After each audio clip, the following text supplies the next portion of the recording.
korban positif mengandung cyanida jenis natrium cyanida atau NaCN.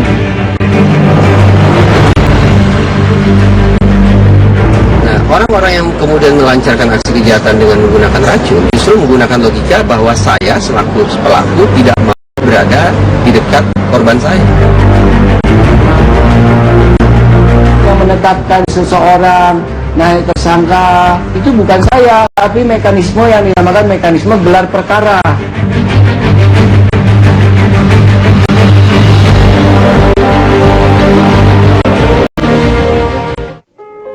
Apa jadinya kalau racun cyanida sebanyak 3 gram ada di segelas kopi dan akhirnya diminum? Padahal dalam berat 90 mg saja, bahan kimia yang biasa dipakai di industri logam ini sangat mematikan bila masuk ke dalam tubuh manusia. Inilah yang diduga terjadi pada Wayan Mirna Salihin, perempuan berusia 27 tahun ini meninggal dunia hanya beberapa saat setelah meminum kopi yang diduga mengandung 3 gram cyanida. Mirna meminum kopi ketika ia sedang kongko-kongko bersama 2 teman wanitanya di sebuah kafe di Jakarta. Polisi pun bekerja keras untuk mengungkap kematian Mirna yang baru mengakhiri masa lajang pada bulan November tahun 2015 lalu. Kuat dugaan ada upaya pembunuhan berencana dalam kematian perempuan ini. Salah satu rekan minum kopinya juga diperiksa sangat intensif. Pemirsa, bagaimana racun cyanida bisa ada di kopi yang diminum Mirna? Benarkah ada rencana yang sangat rapih disusun pelaku? Atau justru Mirna hanyalah korban salah sasaran? Berikut penelusuran tim Realitas.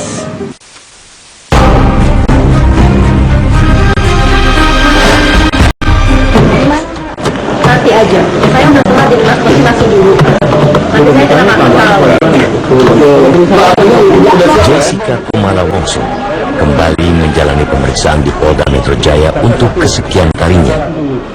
Penyidik sangat membutuhkan penjelasan wanita berusia 27 tahun ini karena menjadi salah satu saksi kunci atas meninggalnya Wayan Mirna Salihin yang diduga akibat keracunan cyanida dari kopi yang ia minum. Jessica sepertinya menjadi salah satu saksi yang harus diperiksa penyidik berkali-kali.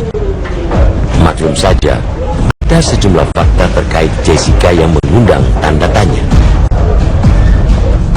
Wayan Mirna Salihin meregang nyawa beberapa saat setelah meminum es kopi Vietnam ketika bertemu dengan Jessica pada hari Rabu sore 6 Januari 2016 di Olivier Cafe Grand Indonesia, Jakarta.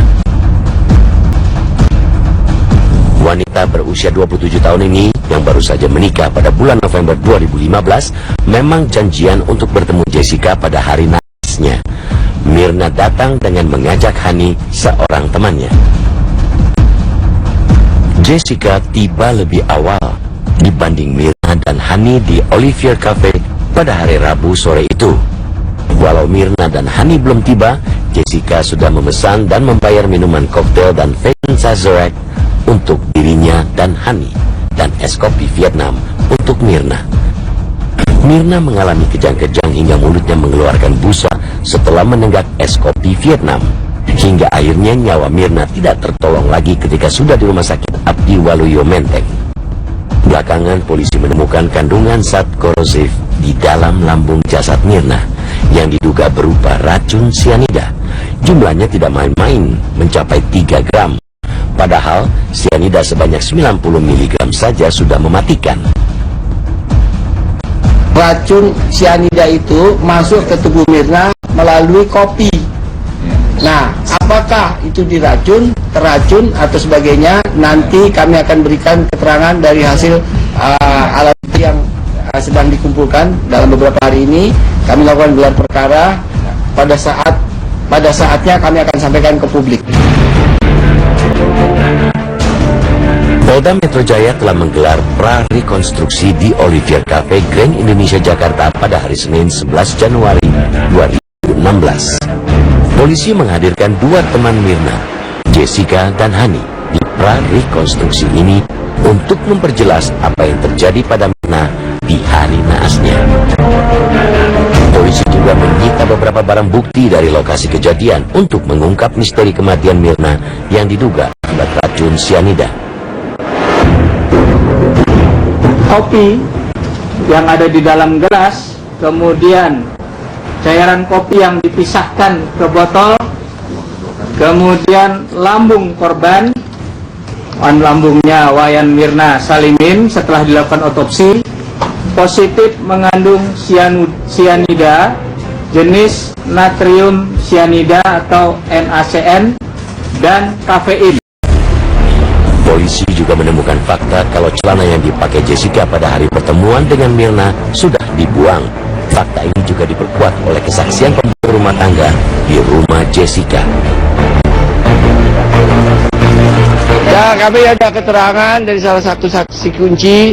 Saksi sekarang kita amankan, pembantu rumah tangga yang mengatakan dia diperintah membuang celana. Dan katanya celananya robek, kata pengacaranya. Dan kan kita nggak tahu, belum ketemu celananya. Ada ditanya soal celana? Tidak. Tapi soal yang celana dibuang itu kamu Saya tidak bisa komen. Kalau polisi tidak tanya, saya tidak bisa jawab. Belakangan, Jessica mulai berani muncul di publik. Dia pun berani diwawancarai oleh media.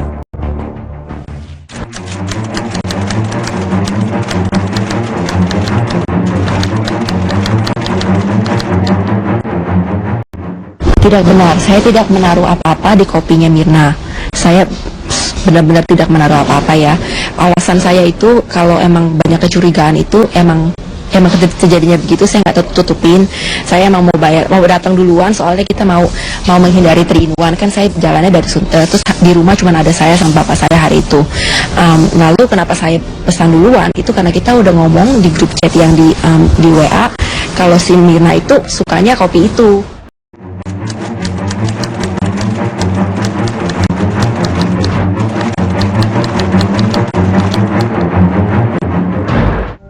Ada Hani yang datang bersama-sama dengan Mirna itu duduk di sebelah kanannya Mirna.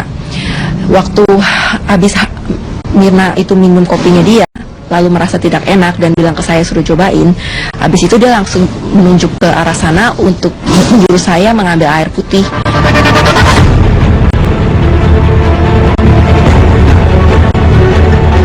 Tim Realitas sempat mendatangi Olivier Cafe yang ada di Grand Indonesia, Jakarta. Cafe ini tergolong tempat eksklusif dengan harga makanan dan minuman di atas rata-rata. Di cafe inilah Mirna meminum es kopi Vietnam yang diduga mengandung racun sianida dan kemudian membunuhnya.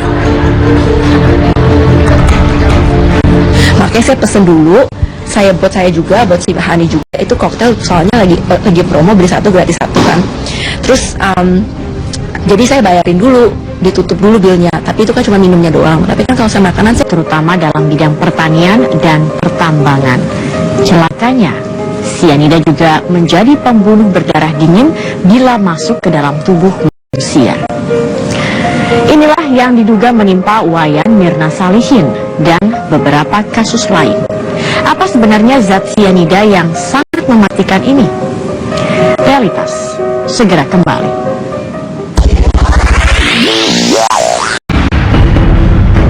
Hari Selasa malam, tanggal 19 Januari 2016, polisi kembali menggelar rekonstruksi di Olivier Cafe Grand Indonesia, Jakarta.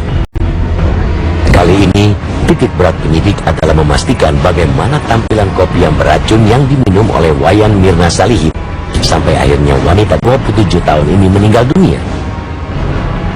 Jadi bukan rekonstruksi perbuatan, rekonstruksi kopi. Nanti kita ulangi lagi karena ada momen di mana 51 menit itu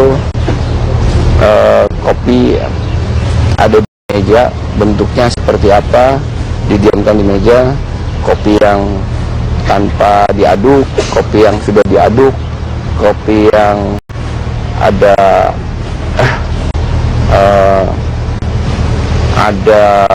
racun tanpa diaduk, kopi yang ada racun, kopi yang ada racun tanpa diaduk dan kopi ada racun diaduk setelah 51 menit. Itu kami bandingkan dengan hasil lapor.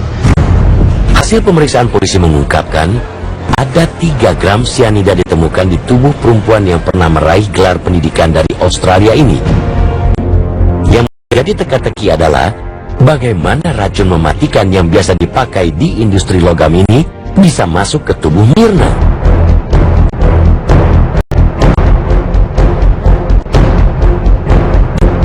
Sianida itu adalah zat yang memang sifatnya bisa ada 3 bentuk ya. Dia bisa serbuk, bisa cairan, bisa gas. Nah, yang serbuk itu dalam bentuk struktur kimia itu dalam bentuk garam ya, dalam bentuk kalium ataupun natrium sianida. Kalau yang cair itu dalam bentuk asam sianida ya, HCN. Kalau yang gas itu juga strukturnya adalah ada struktur CN-nya juga ya. Siapa sangka sianida yang sangat bermanfaat dalam industri pertanian dan pertambangan ini justru sering disalahgunakan untuk menghilangkan nyawa manusia.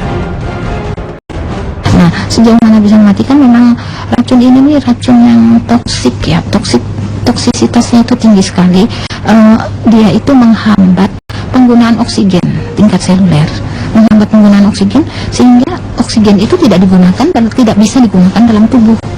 Padahal oksigen itu kan vital sekali ya, penting sekali digunakan dalam tubuh. Kalau tidak bisa digunakan itu semua reaksi ya stop otomatis. Siklus apa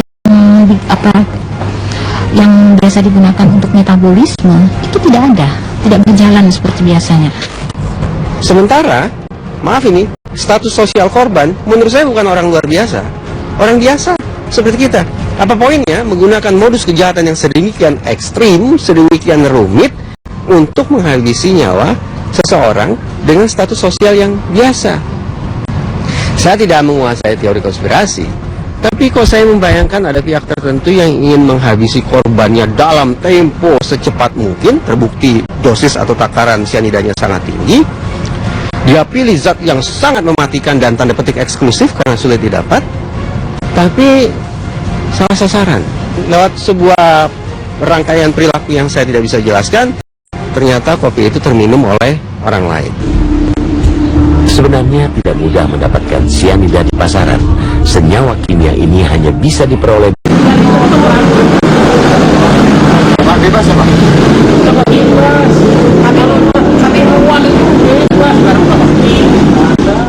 Karena kemudian sianida hanya bisa dibeli oleh orang-orang dengan latar profesi tertentu, maka ini semestinya mengerucutkan fokus kita.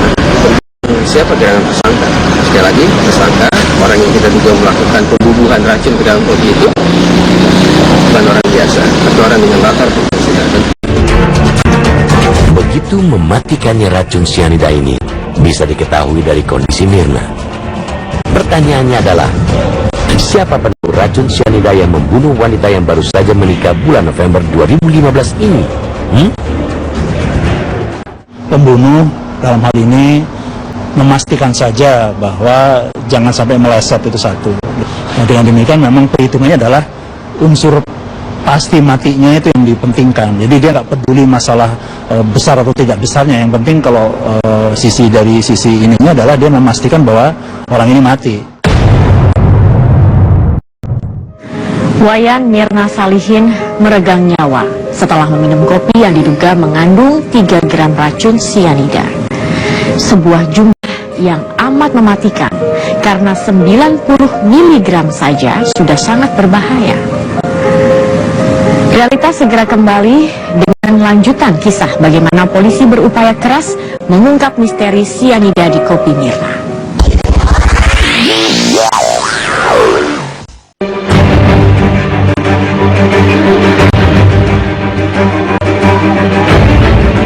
Jessica Kumala Wongso kini menjadi sosok yang paling menarik perhatian polisi untuk mengungkap misteri kematian Wayan Mirna Salihin. Wanita berusia 27 tahun ini merupakan anak bungsu seorang pengusaha plastik untuk onterdeal sepeda asal Jakarta. Jessica lama bermukim di Australia bersama orang tuanya. Wanita ini berkenalan dengan Wayan Mirna Salihin ketika sama-sama kuliah di sebuah kampus di Sydney, Australia.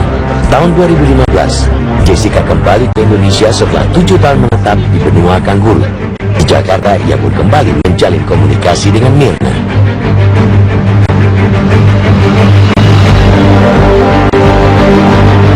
Saya ketawa ya waktu baca itu. Saya beneran, saya nggak lesbian, saya nggak ada hubungan khusus sama Mirna selain teman. Udah, titik. Kalau emang siapa aja yang berbukti kalau emang saya pernah berhubungan sama wanita yang sampai yang gimana gitu, nah udah deh, ya udah, saya minta mana buktinya. Tapi kalau sekarang ngomongnya jangan yang macam-macam, karena emang itu nggak benar. Iya. Ada sejumlah kejanggalan yang membuat Jessica harus bolak-balik diperiksa polisi. Misalkan saja, Jessica memesan dan membayar kopi sebelum Mirna datang. Wanita ini juga tidak ikut mencicipi kopi saat Mirna mempertanyakan rasa kopi yang tidak biasa. Selain itu, Jessica diketahui sudah membuang celana yang ia pakai saat kejadian. Ada pemeriksaan lagi? Pemeriksaan lagi saya tidak tahu. Tadi sebutkan biasa kopi, berarti Mirna doyan minum kopi apa gimana? Iya doyan. Memang doyan? Iya. Kita semua doyan. Kan gini, kalau orang dimintai keterangan jadi saksi, nanti kesaksian yang di polisi itu kan di berita acara, kemudian dibawa ke peradilan. Pada saat di peradilan dia disumpah, maka keterangan yang diberikan harus benar. Jadi kalau tidak benar kita tanya lagi, kita ulang-ulang, benar nggak yang disampaikan, karena keterangan yang bersangkutan, misalnya kita tanyakan kepada saksi yang lain, tidak, keterangan dia waktu itu dia tidak mengatakan itu, yang dia katakan ini. Nah ini kita mau konfirmasi begitu. Siapa itu? Siapa Pak? Ya, yang kan banyak yang kita saksi si A, si B, si C, ya begitu macam saksi. Saya nggak sebut nama, kalau yang keterangan substansi nggak sebut nama.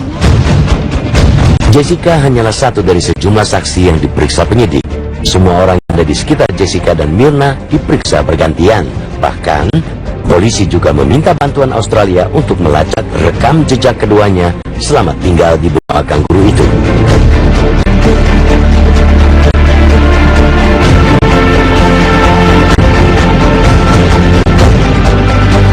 Saya kenal setelah Mirna meninggal, baru saya tahu di rumah sakit.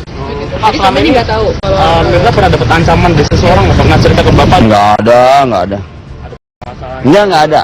Pernah cerita ada masalah gitu? Nggak ada, ya. jadi kenal sama Jessica tuh baru di rumah sakit itu sebelumnya. Baru lihat itu dia tuh yang mukanya Jessica.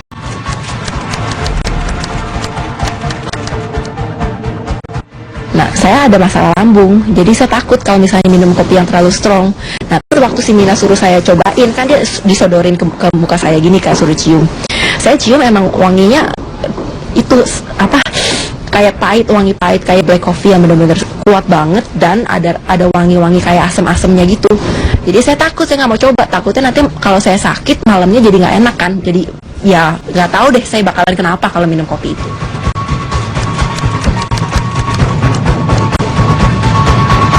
Tidak ya, jadi waktu diapain tuh kopinya, dicampur apa gitu. Padahal saya nggak tanya begitu. Nah saya lawan kan waktu direka ulang. Saya nggak ngomong begitu mas. Nah terus orang yang kerja di sana lagi, yang wanita bilang gitu, oh saya saksinya kamu ngomong begitu. Jadi ya, tapi mereka kerja bersama-sama loh. Yang satu manajer, yang satu lagi nggak tahu siapa, saya nggak tahu. Belakangan muncul analisa lain, kalau jangan-jangan Mirna sebenarnya adalah korban salah sasaran. Penggunaan cyanida dan segala macam lika-likunya itu mengindikasikan ada sebuah tujuan yang besar di balik aksi kejahatan ini. Cuma salah sasaran. Nah, menjadi tantangan bagi kepolisian tentu bagaimana memecahkan sebuah kasus yang saya duga mengandung sebuah misi besar itu. Yang menetapkan seseorang naik tersangka, yang menetapkan penyelidikan jadi penyidikan, itu bukan saya sebagai direktur, bukan Kasat Reskrim, bukan Kasubdit, bukan satu penyidik, tapi mekanisme yang dinamakan mekanisme gelar perkara.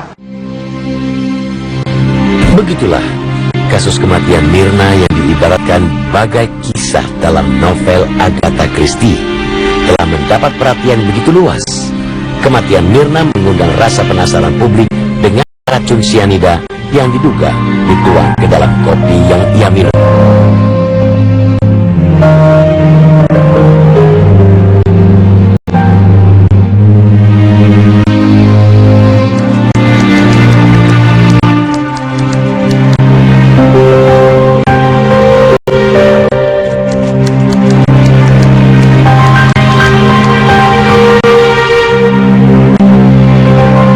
Jejak-jejak kematian Mirna ditelusuri aparat untuk mengungkap misteri kematian Mirna. Wanita yang belum genap 2 bulan menikah ini meregang nyawa akibat sianida ada di kopi yang ia minum. Pelakunya mungkin lupa kalau setiap rencana jahat selalu meninggalkan jejak. Jejak-jejak yang membawa aparat menuju sarang persembunyian si pelaku. Saya Zakia Arfan bersama tim Realitas. Sampai jumpa.